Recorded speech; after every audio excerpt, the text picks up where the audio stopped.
Assalamualaikum warahmatullahi wabarakatuh. Nama saya Zuhaiman bin Muhammad Izam. Nombor batch saya adalah A25A4689. Saya daripada kelas LK1 UKS11101. Untuk video kali ini saya akan menerangkan cara-cara di mana kemahiran asas bermain pingpong. Check it out. Teknik pertama, pegangan pad atau grip.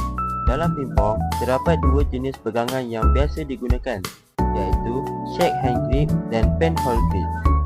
Shake hand grip ialah cara pegang bat seperti bersalaman tangan.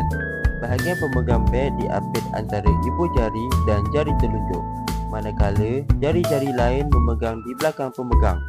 Grip ini biasa digunakan kerana senang untuk main forehand dan backhand dengan baik. Pen hold grip pula ialah cara pegang bat seperti memegang pen. Pemegang bat dipegang antara ibu jari dan jari telunjuk dari atas, manakala jari-jari lain berada di belakang bat. Grip ini lebih biasa digunakan dalam gaya permainan pingpong gaya Asia.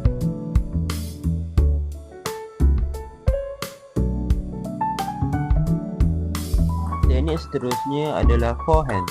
Forehand ialah pukulan yang dilakukan di sebelah kanan badan bagi pemain yang menggunakan tangan kanan atau sebelah kiri bagi pemain kiri. Semasa melakukan forehand, badan sedikit berpusing ke belakang. Kemudian, bat digerakkan ke hadapan untuk memukul bola dengan kawalan yang baik.